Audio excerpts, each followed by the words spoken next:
Why, hello there! Glad to see you. Welcome to the final peer review assessment for this Coursera course entitled Intro to Music Production with Loudon Stearns. I am Dan Bigerano from Vanilla Park, Illinois, and I'm going to talk to you today about the usage of synthesis modules. The 5 most important, actually. Yes, oscillator, filter, amplifier, envelope, and LFO.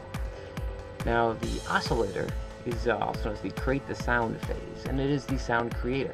It generates the sound based on a geometric waveform such as sine, sawtooth, square, triangle, and noise. Now these waves are named after their shape. So for instance, the triangle geometric wave is like a triangle. It goes like this, like a triangle would, and a square would go like that, like a square would. So it's fairly easy to figure out. The next is the filter, the shape the spectrum phase, and simple synthesizers have a single filter. Complex synthesizers have many filters. Low-pass filters are most important because they reduce the high end of the very bright and harsh geometric waveforms that are formed from the oscillator.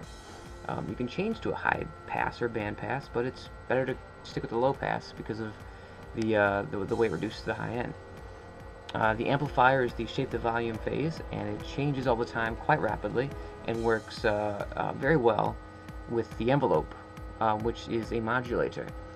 There is a set path and specific shape for every time a key is pressed, and that's what the envelope is involved with. It includes a note on, attack, decay, sustain, note off, and release section. Attack time is the amount of time it takes to get from 0 to the full value. Decay time is the amount of time it takes to get from full value to sustain level, and release time is how long it takes to get from sustain level to 0. So that's a very useful tool in the synthesizer process. And finally, there's the LFO, known as the low frequency oscillator, and it's cyclic in nature.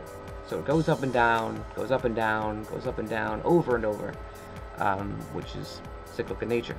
As I said, it's great at representing many things like vibrato, like a singer's voice, and mainly modulates the VCO, the voltage controlled oscillator. So that's the various synth modules.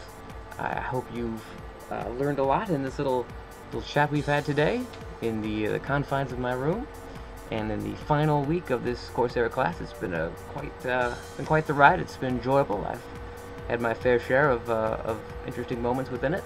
So thanks a lot, Loudon, and your various crew members that run the class. It's been great. And thanks for listening, guys. And keep on learning.